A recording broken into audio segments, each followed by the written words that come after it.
السلام علیکم ویورز۔ ایک شخص ایک امیر کے پاس گیا جو بڑا نیک دل تھا۔ اس شخص نے نیک دل امیر سے کہا، میں ان دنوں بڑا پریشان ہوں، سوالی بن کر آیا ہوں۔ میں نے ایک شخص کا قرض بھی دینا ہے، وہ اپنی رقم کا تقاضا کر رہا ہے، اس نے میری ناک میں دم کر رکھا ہے، دن کا چین اور رات کی نیند حرام ہو رہی ہے، خدا را میری مدد فرمائے۔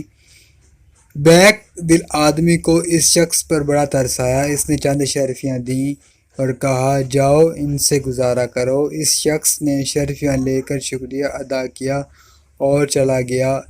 ایک شخص ساری گفتگو سن رہا تھا، اس نے فیاض امیر سے کہا، جناب مجھے افسوس ہے کہ آپ نے اس چرب زبان کی باتوں میں آ گئے، وہ تو چھلیا ہے، آپ کو چھیل گیا۔ اس کا پیشہ یہی ہے کہ لوگوں کے پاس جاتا ہے اور جھوٹے سچے قصے سنا کر انہیں لوٹ لیتا ہے۔ مکیر امیر نے اس شخص کی باتیں سن کر جواب دیا، تم ٹھیک کہتے ہو، مگر میں نے جو کچھ کیا ہے مجھے ایسا ہی کرنا چاہیے تھا۔